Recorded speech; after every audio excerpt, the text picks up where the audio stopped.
Hey guys, what's cooking? Today we are making a mashed potato dish. This I make pretty much every holiday meal. It's my favorite potato dish that I make, and it has a bunch of different ingredients involved with it. So let's get started. So the thing that's gonna take the most time here is making the mashed potatoes. So you're gonna start by just acting like you're making regular mashed potatoes. So grab some potatoes. I use between 10 to 12 potatoes. And yeah, so you're just gonna peel your potatoes. I like to pour water into a bowl. I will drop the peeled potatoes into the bowl of water while I continue peeling the rest. It helps keep them kind of in order. And then once they're peeled, you're gonna, of course, cut them into small cubes. They will cook faster. And of course, at this point, you want to be putting a large pot of water on the stove and get it boiling.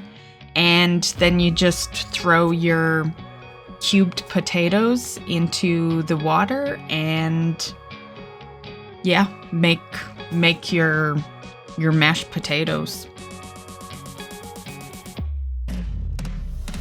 So the next thing you want to do is prep all the rest of the items while your potatoes are cooking. We'll start with the spinach, so grab a pack of frozen spinach. You can just nuke it to, like if you're taking it from frozen, or better yet, you could put it in the fridge the night before so it is thawed. But if you are taking it from frozen, as you can see on the label here, you can microwave it for 3 minutes and then it's good. And I just keep it in the microwave while I'm prepping the rest, so we'll come back to the spinach in a bit here. Okay, so next up, you're gonna grab an onion. We don't need much onion, so I'm not cutting this entire onion. We're just gonna cut a couple of portions here, as you see. And then, yeah, just dice up the onion, and this equals a tablespoon of onion. Maybe a tiny bit more, but yeah, you get the idea. So at this point, you can start preheating your oven. I like waiting till the potatoes are softened and ready to be mashed, which is what we're sitting at now. So yeah, once you're at that step, preheat your oven to 350 Fahrenheit.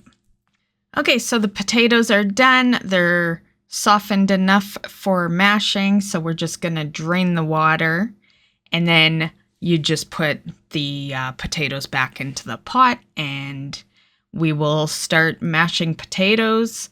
I like to get some margarine and some milk for this. I usually will throw a couple of tablespoons of margarine in and a bit of milk and then just mash it up.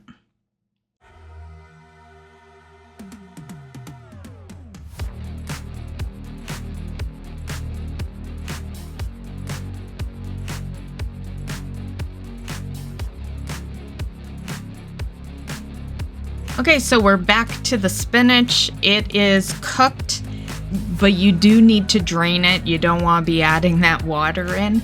I find the best way to drain spinach is to act like you're wringing out a cloth.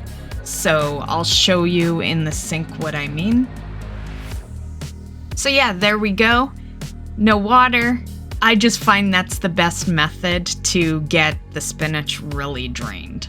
Okay, so potatoes are mashed. We're adding stuff now. So half a cup of margarine can be added to the potato mix.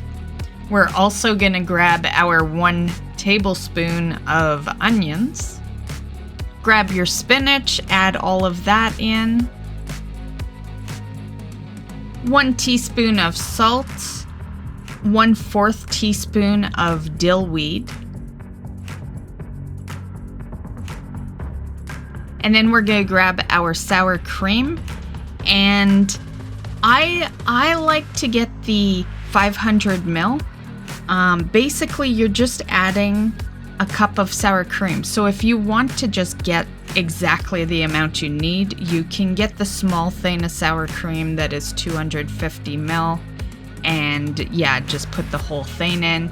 So I'm just gonna put half of this. I buy the 500 ml because I like pierogies, so I'm like, yeah, sour cream's such a common thing I buy. Yeah. So yeah, just half of this container, and always mix it when it's like just being opened for the first time. Yeah, I like to always mix it up before using it. Okay, so now just give it a quick stir, get everything kind of mixed in there. And then what we're gonna do is get a big baking dish. I like to get the long rectangle dish. This is probably like my most used dish in the kitchen anyway. And I will butter it or grease it however you want. You can spray it or you can grease it. And then you just pour all of that potato mix into the dish. Now there's two different ways I do this dish. The way you're seeing is where I put all the cheese in after, like at the end. But I've also done it where I do half the cheese in the mixture and then the other half of the cheese afterwards. So that is up to you. It actually cooks better if you do it half-half. Every time I do, like, I just leave it at the end, you'll see that the cheese isn't like completely melted because it's so much cheese on the top. So personally, even although you see me do it in this video, personally, I suggest the half-half method. It looks better at the end, and yeah. But nonetheless, you will need a cup of shredded cheddar cheese as well. And yeah, that's your preference. Either add it into the mix or you can add it to the top. When I do it like all at the end, I usually mix it in anyway. You'll see me do it at the end of the video where I just kind of mix it all up anyway. So that is the dish. By now your oven should be preheated and you will just bake this for 20 minutes. And here's our final product. You can see what I mean by, you know, it's a lot for the oven to try to get that heavy layer of cheese. But it mixes in perfectly fine. So yeah, totally up to you. But this is the dish. I love this dish. This is my favorite side dish to have with meals. And that's the video. So I hope you enjoyed. Have a great weekend, and we'll see you in the next one. Bye, guys.